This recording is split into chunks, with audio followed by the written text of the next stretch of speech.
Hello, everyone. I'm excited today to bring you Mathis Young. Mathis is the largest Aussie pet mobile franchisee in the country, and he's got a great story of how he's built it, and look forward to hearing it.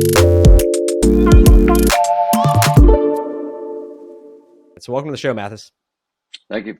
Glad to be here, Brian. Appreciate you having me. Awesome. So I think the name kind of implies it, but what is Aussie Pet Mobile? We are a mobile pet grooming franchise, and that is limited to dogs and cats. No horses or bunnies. No, we get guinea pig requests and bunny requests, but we don't do that. Yeah. Okay. So at a high level, like give us paint the picture of what the business model looks like.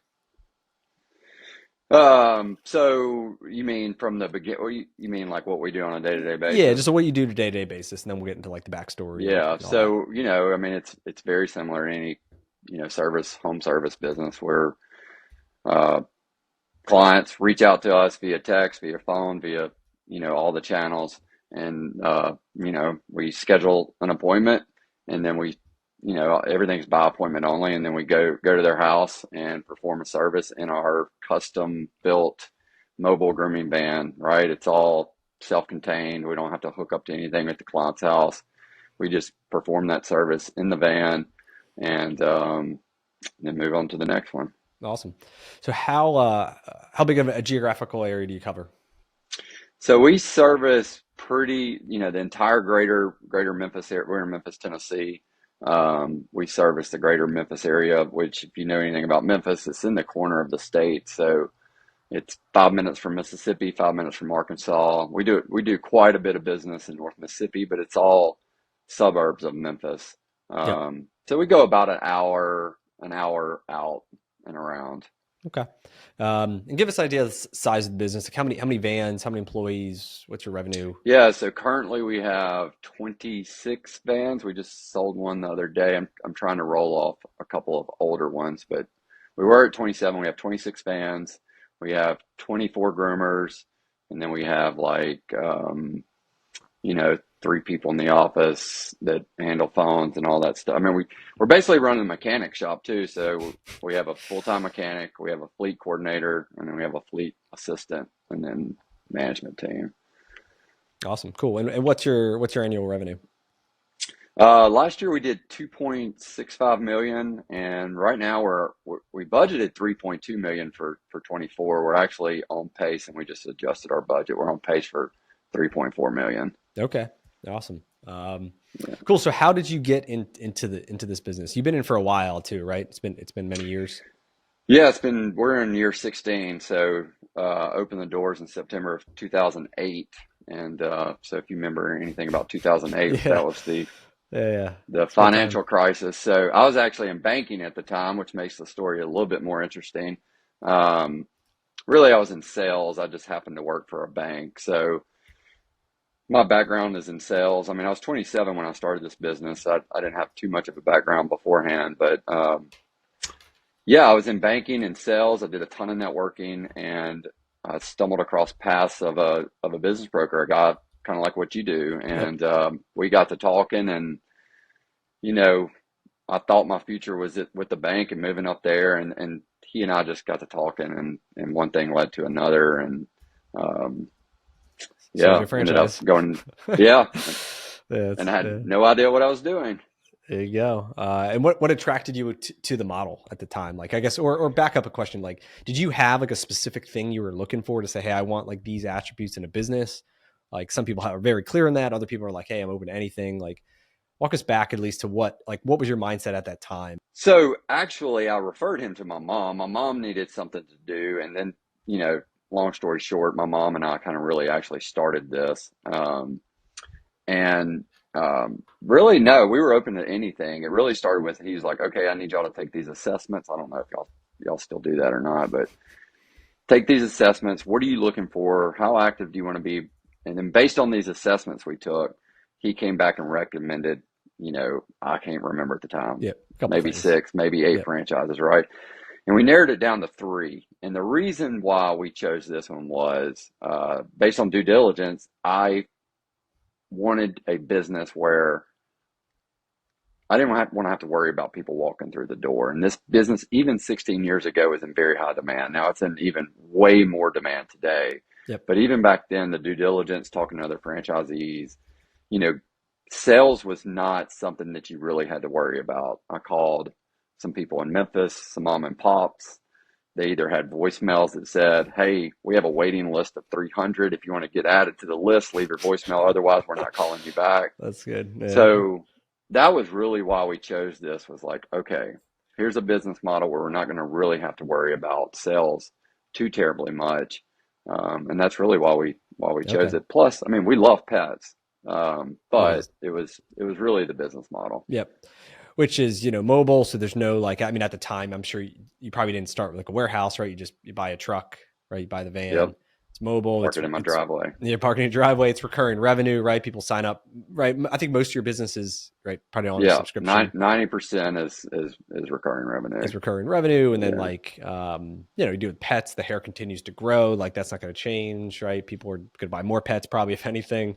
Um, Yes, that's all. So then how did that like you start with one van, like one territory, and then you kind of grew it? Like what did the early days look like? Yeah. So really it evolved into, like, I was going to stay at my banking job, and then it just was like, okay, if we're going to do this, we got to go all in. I'm going to leave my job. We're going to bootstrap this thing. I'm going to go get trained to be a groomer myself. And so that's what I did. I mean, I was a groomer for the first 3 to 4 years. So yeah, we got one van. I ran the van. My mom booked all the appointments, and then took about 6 months, and then we hired our first groomer. And then I got another van, and she ran a van, I ran a van, kind of deal. And then once I've got three vans and three groomers, I kind of started backing out. And then I would sub and do that kind of stuff for another couple of years. I'd plug in when needed. But so yeah, that's how we built it. And then, once we got, like I said, once we got three vans, I kind of backed out of that, and started really trying to work on growing the business. So, yeah, Okay, awesome, cool. What back then was it easier to hire groomers? Like that's the it biggest challenge of was. your business, right? Like it's high quality groomers. There's unlimited demand because there's so much demand because the supply is so restrained. So like how has that evolved over the years and what's it look like today? Yeah, back then it was not as hard to hire groomers. I mean, nowadays you've got all these Facebook chat groups and all this. So I'm pretty in tune to the industry, and nationwide, there's a shortage of groomers. Nationwide, most every groom shop and every mobile company is struggling to find groomers. Back then, it wasn't quite as bad, um, and so it's the hardest thing, and which we can get into. But now, basically, now we have a school where we train our own people from scratch, because it's just too hard to find them. So we decided to go and create them ourselves.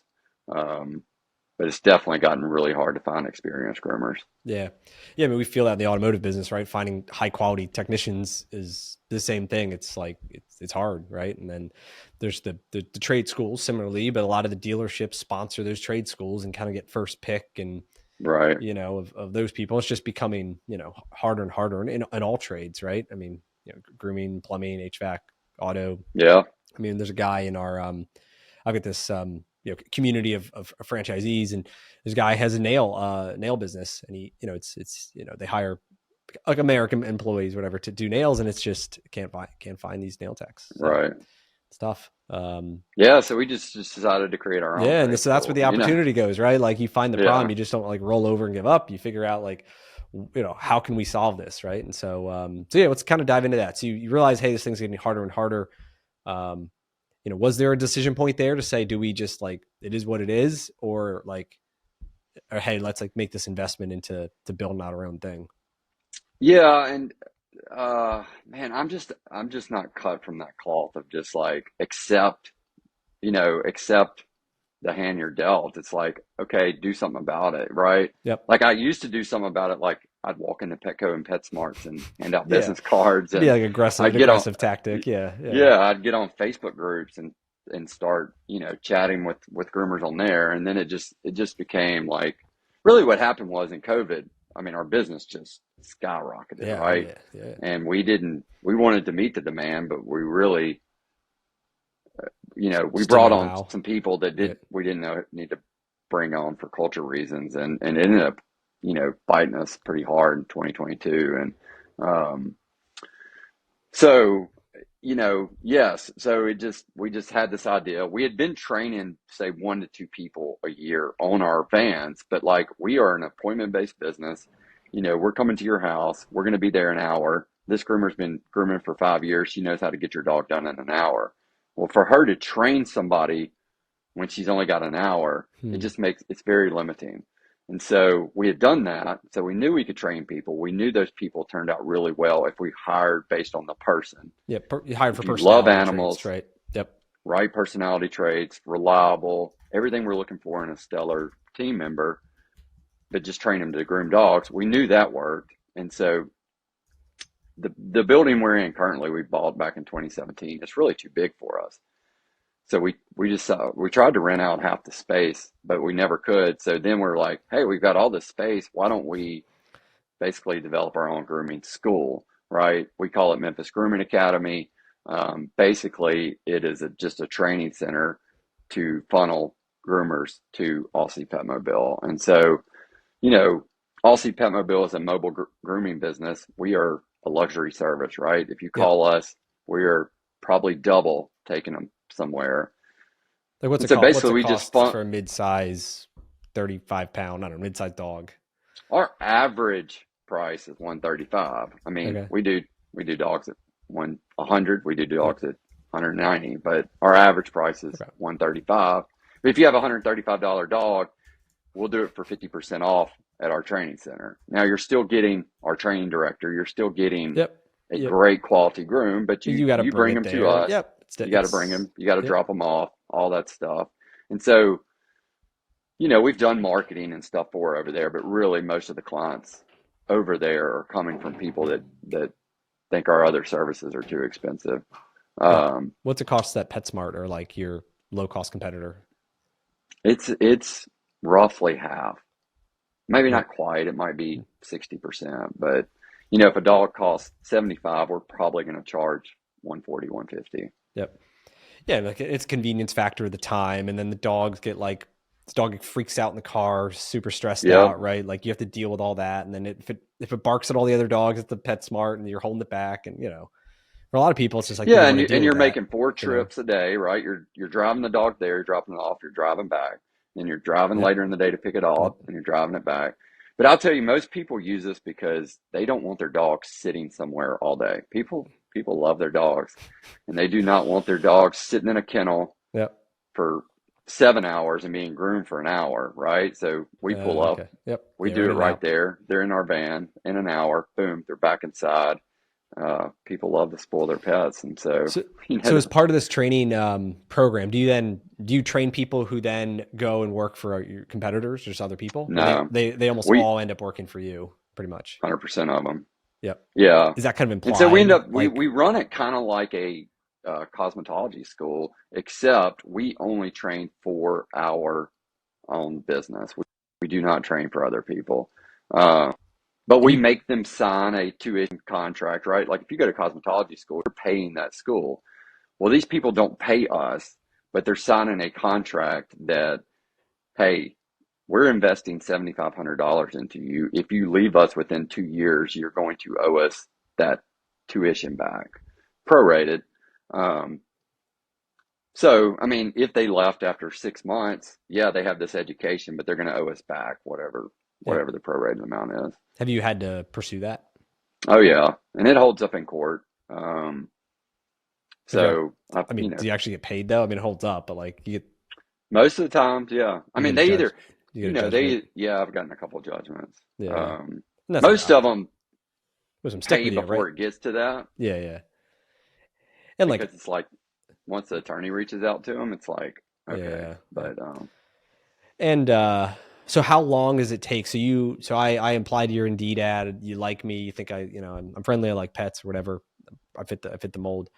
What is it like? How long until I'm ready to go on a truck? so we put you through a 6-step hiring process. I mean, that was you know this about business. You're constantly optimizing Yeah, yeah, how to yeah. make your business better. So we have a 6-step hiring process. We send them, part of that is we send them all day on a van with one of our senior Okay, day in groomers. the life. Do you want to do Day you in the want to have life. this job? Yep, that's a Yeah. good. Do you really want to do this? Yeah. So I won't bore you with the other 5 steps, but once we hire them, it's 10 weeks. So they go into training for 10 weeks. And then even once they're done, they come back in like once a week, then every other week, then And once a some of that month. training But is on site. Is some of that in the vans too? mhm, Is it kind of they get this yep, mix of yep, both? exactly. We do about 50% training in the training center, about 50% on the van. And then towards like weeks 7 through 10 is more on a van. Yep. And did they really they also need to be like customer service, right? You can't just like pets and be an introvert. It isn't is part Yeah. of it too that they're like, they can talk to people. Yeah, they got to be able to talk to people. I mean, so that's the nice thing about training people yourself, right? I mean, we're taking teachers, we're taking former servers, we're taking former, Yep. you know, Yep. Anybody. You can teach whatever, and anybody who you can teach wants to learn. anybody. But they, because they work, we use predictive index. I don't know if you've ever heard Yeah, I've predictive heard of that. index, Yeah. but they all take an assessment. So if they're very sociable, they're not going to fit here because you're sitting in a van 10 hours a day by Mm. yourself. Now you can put your earbuds in, you can jam the music, listen to podcasts, whatever, but you got to be comfortable being alone. But then you're spending 5 minute spurts with clients, right? And you do need to be able to talk to them. So it's a very balanced, but most of them are introverted Okay. Okay. because if they're extroverted, they Yeah. may be a good dog groomer. They just need to go work with other people. Yeah, they got to go to Scent Hound or somewhere it's like a Right. community aspect of it, and that's not, this is a little different. Um, and that's how long you been running that training school? About 3 years. Okay. And do you track? Yeah. Have you has it helped in terms of like from a metric standpoint of your turnover or like filling demand Oh, and all yeah. those factors? Yeah. So, coming out of COVID, we had like 13 to 15 groomers, somewhere in there. We ramped up to 23 groomers. We hired some of the wrong people, right? Yep. And all that came unwinding in 2022. We went from 23 groomers down to 15. Oh wow. And so we But you started, still got all the vans, right? You still got 24 yeah, vans yeah. I probably. mean, it just, yeah, I mean, Yeah. it was a bad problem. But so last year we trained 13, we probably put 15, 16 people through our training center and we came out with 13. So we're back to, now we're up to 24 groomers. So, um, it's really, really, I mean, it's Yeah. completely changed the trajectory of our business. I mean, the people that work here now, they fit in so good with our culture, our values, all that kind of stuff. And it's just made a huge difference. And so has from a franchisor level, is that something they're like looking at, or does other franchisees do it, or is this just like you the only one in the country here? So we're the only one in the country that does it like in a center. Other franchisees train on a van. Yeah. Like Yeah, you used to do the way corporate. you used to do it, basically. Yeah, Yeah. yeah, the way we used to do it. Now our franchise got brought out by Home Family Concepts a couple of years ago. They own Budget Blinds. They own about 7 or 8 other brands, and that's been. I'll be honest, that's been the best thing. The founder just really didn't invest in it. He didn't. He bootstrapped it, and Yep. HFC's come in and invested a lot of money into it. So they've come and visited us twice. Um, they're trying to figure out how to do this on a Yeah. national level, and they hadn't quite done it, but they're definitely interested in it. Yeah. Yeah. I could see that. What other some of the other changes you've seen or investments they've made that's helped the brand? Well, I'll tell you the biggest thing is transparency. I mean, they have they are very transparent about everything, whether it's financials, the cost of the vans, Mm. um, you know, they're not censoring us. So they've been very transparent, and then they've invested, right? They've brought on, I mean, they've probably double or tripled the Like their headcount corporate at staff of corporate, right? trainers, They've got business coaches. coaches now, yeah, that Yep. kind of stuff. They've got, vice president of technology and just a lot of stuff. Um, and they keep hiring, Yep. so Well, that's it's great nice because to see. sometimes a brand gets sold to a private equity group or like like this one, it's another family, like a holding company of franchises, and sometimes it doesn't go great, and then other times like this, yeah, like makes it, Yeah, people are concerned about it, but it actually ends up being like way better in the yeah. under the new ownership. So, um, how much bigger can you build? Do you see building your current market? Like, are you? Like is demand, are you kind of capped out of demand, or is there still like this, thing to fill? No, I think there's a long way to go. Surprisingly, you would think after 16 years we'd kind of be, but I look at, so if you 90% of our business is repeat business, right? But Yep. 10% every month. And when I look at, we're still bringing in 180, 200 new clients every single month. And when I run a report for years back, that number is not going down. We're actually growing the number of new clients we're bringing in every month. And so that number starts to Is it flatten out 200, and go 200 a down. month? Yeah, so we groom about 2,000 pets a month, and about 200 of those are brand new clients, and the other 1,800 are our existing clients. Okay. Yeah. But then this is the next month you're seeing like 2,100 or 2,200. Like, is that growing month over month like that? No, and so like that's really what we're focusing on in 2024 is really well. So what we focused on is trying to what we call rebook a client, which is basically like we come out to your house, Brian, we see you, and we're trying to book your next Yep. appointment. Yeah. So what we're shifting to is we're trying to say, Brian, hey, your dog needs to be groomed every 6 weeks. We're just setting you up on a recurring six Yep. week schedule, Yep. and so that's It's our the same as big the hair push. salon, right? Like I leave Yeah. and they put me on another it's the same thing. Yeah, but we're trying to move from just putting you on one more appointment to basically taking you till for the Yeah, yeah, life of okay. the pet, Let's get right? the next.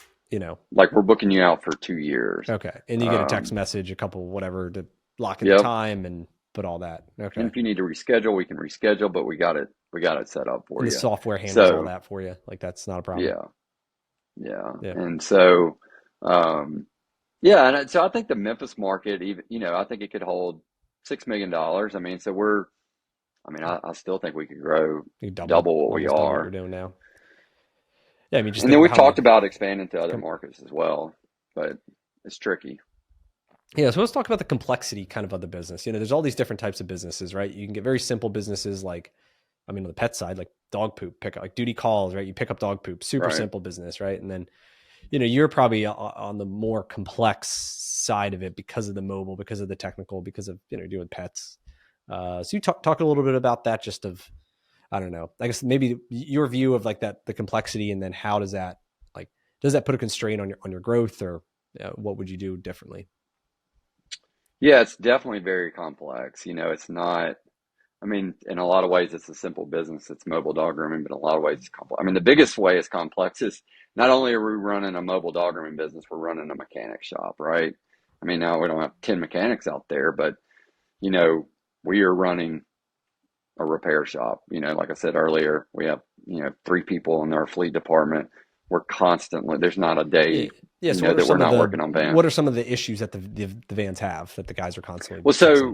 so now as technology has increased and all of it is changing, but prior to the last couple of years, our vans are Mercedes Sprinter vans. They're diesels. So we pull into a client's driveway, we put the van in park, but the van idles the entire time because the alternator is sending power to the back, and it's powering the heat, the air, the Yep. electricity, the plumbing, all of that in the salon. And so, yeah, you might put, you might drive for an hour or two a day, but that van is idling 10 Yeah. hours a day. And when it Yep. just sits there and idles, you're putting a ton of pressure on there. Yeah. The So alternator, the you're having tons, radiator, the water pump, probably everything, all the belts, moving tensioners, components. Yep. pulleys, everything. So that, but they're shifting to the newer vans or what we call zero idle. So we pull into the client's house. It has this massive battery pack system where we are able to now shut the van off. Now, if it's in the heat of the summer and it's 100 degrees outside and we're at a client's house for 3 or 4 hours, we may have to crank that van. But essentially, we're Yep. now able to shut those off. And Which is that battery something that's like custom installed as part of your system, or is that oh like, yeah, okay, it's not part of the it's van, it's part of the system that you guys build out. it's yeah, custom made master vault. Hmm. It's part of the build out. Yeah. Yeah. Plus you've got plumbing. Plus you've got like, right, all the actual like Electricity. Yeah. electricity up within the studio, the grooming studio. So you're putting a ton of pressure on the vans, which is the under the hood stuff is taking a beating. And then you have a salon where you're spewing dog hair and water. And dog hair and water ruin everything. And so, you know, I mean, there's constantly maintenance on the salon stuff too. Um, so yeah, I mean, it's not something that we haven't been able to overcome, but it's definitely a challenging aspect of this business is that you're constantly dealing with that kind of Yeah. stuff. So I'm assuming, do you have a good list of like the preventative maintenance, the checklist? Like these vans get kind of like, you know, I'm sure it sounds like you probably do. If you got the training school, I'm sure you have the same thing in your fleets. Yeah. It's all, you know this as a business owner, right? It's all learned from pain, right? That's We right. developed all these protocols and all these maintenance lists and all this, stuff happens and you're like, oh, okay, we don't want this to happen again. So yes. So now we have, maintenance checks all the time. We have salon checks all the time. We're doing PMs on the salon all the time. We're doing PMs on the vans all the time. So Yep. absolutely. So is that part you mentioned, thinking about expanding into other markets, is that kind of what holds you back? It's just like you build all this infrastructure, you'd almost have to duplicate it in another market Yeah. Yeah, so the two things that hold you back from going to other markets is the vans, right? What are we going to do? for How are we going to breaks. maintain them, Yep. right? When you have maybe 1 to 5 vans, then, you know, maybe you've got a shop, you develop a relationship with the shop and they can take care of them. And then the other thing is the groomers, right? If we're using this model, which we're using here, it's like um, we're training them ourselves. I mean, are we going to say we go to Birmingham, which is 3 hours away, or we go to Little Rock, which is 2 hours away? um, or Nashville's 3 hours away. If we go there, are we going to bring these people to Memphis and house them for 10 weeks, or how are we going to train those people? So, um, Yeah.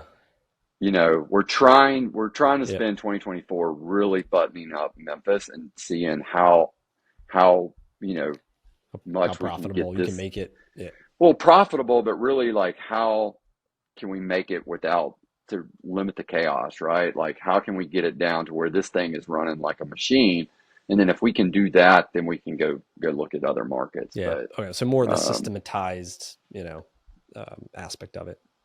yeah, So yeah. is this like, and every franchise is kind of different in the, I don't know, the spectrum of control, the expectations, just like franchisee flexibility. Is this one? I mean, it sounds like a lot of these things you're having to kind of like figure out on your own, or you kind of like, are they helping with this? Cause like all the franchisees are dealing with these similar problems, or is it just unique because you're the largest and, you know, at the scale you're at?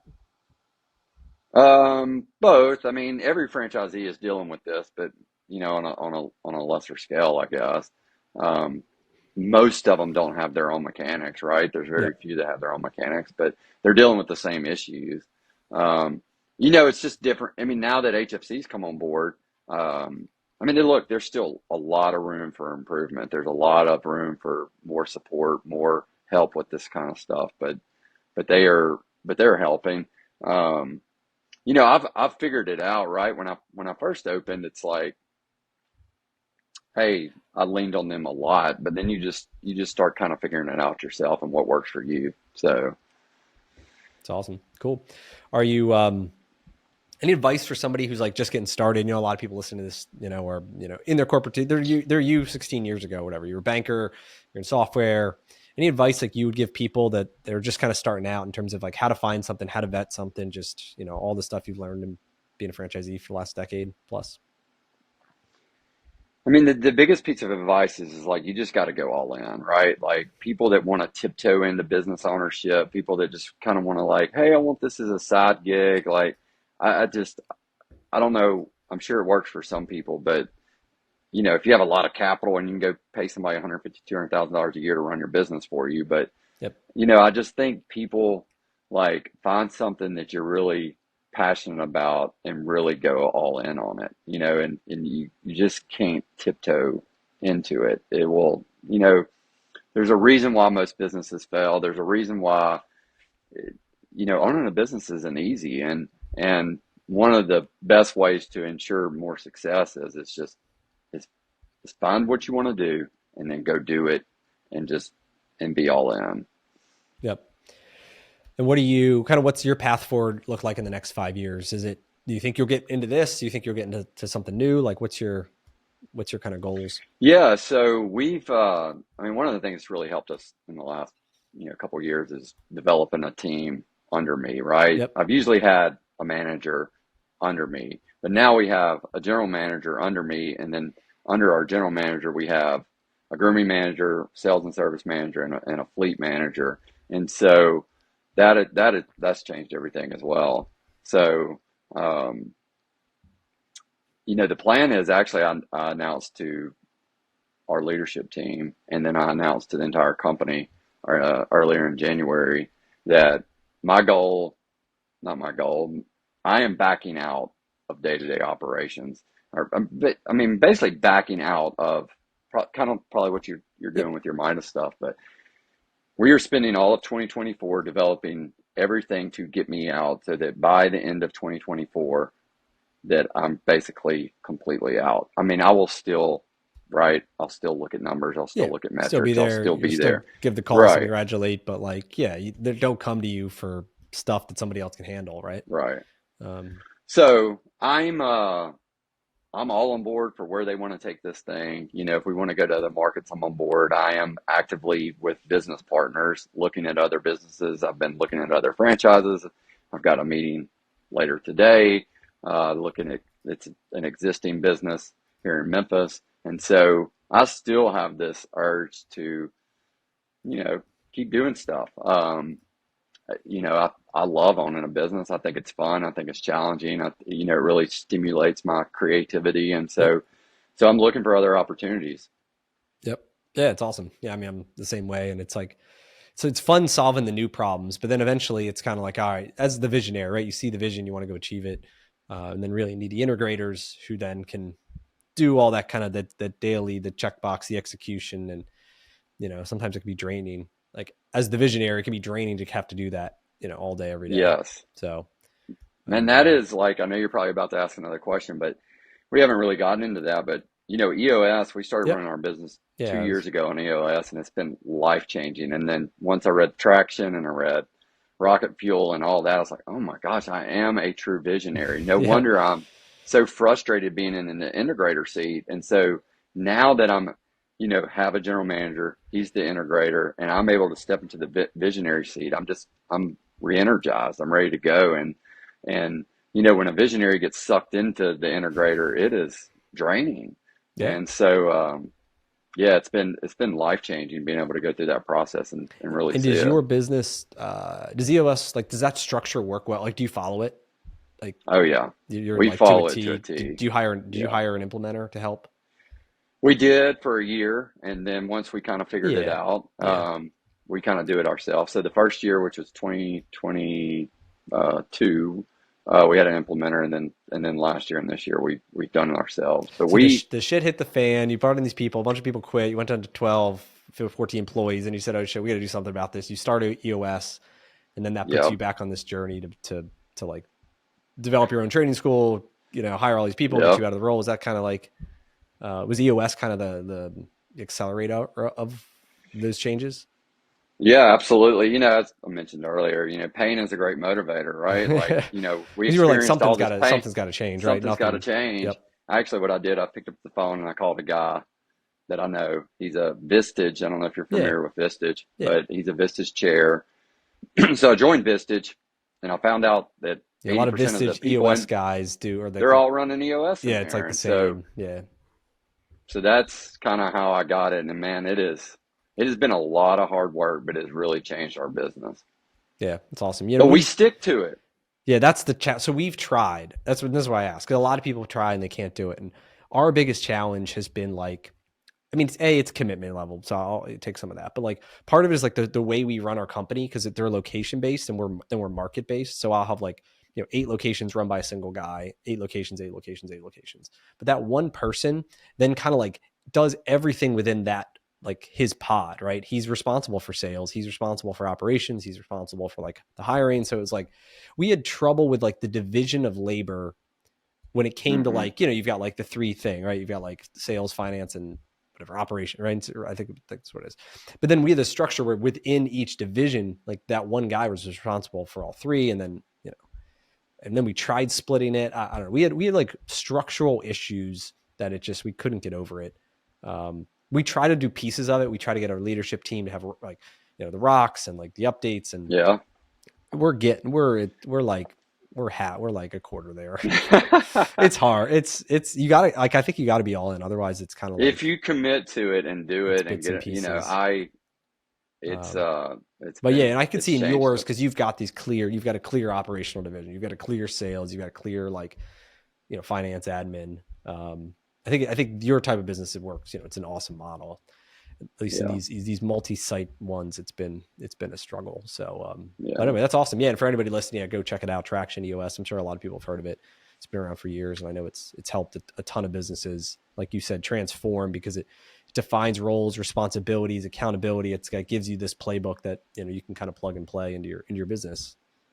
So And it's not rocket science. It's yeah, it's all not. stuff we know, Yeah, but it holds everybody accountable. yeah, and it simplifies. We've got all these ideas and say, all right, let's boil it down to just like the three things that are the most important, and then like let's set milestones and like you just boil everything down so it becomes process driven um, instead of all over the place. So cool, that's exciting. I mean, it's a cool business you've built, and pretty exciting too. If you can like build this to then you get out of it, and you can from a day to day operational, and you can step more into that kind of chairman advisor role, which is probably more fun, and then your creative part can go find that next business that gives you a bunch of energy. So Yeah, absolutely. um, cool. If anybody had any questions or just want to connect you to what would be the best way? Well, they can find me on Twitter. I don't have that many followers, but they can find me on Twitter at oh, now I don't even know what my Twitter is. It's Oh boy. grooming. Uh-oh, what are we gonna do? Um, Pulling it up now. Grooming Trader Yep. at Awesome. Grooming Trader on Twitter, and Cool. yeah, that's probably the best way to reach me. Awesome. Cool. I appreciate you coming on and sharing your story. I think, what you built is pretty amazing, and I look forward to continuing to see kind of where you take it. Yeah, Brian, appreciate you having me. Enjoyed it. Cool. Thanks, Mathis. Take care.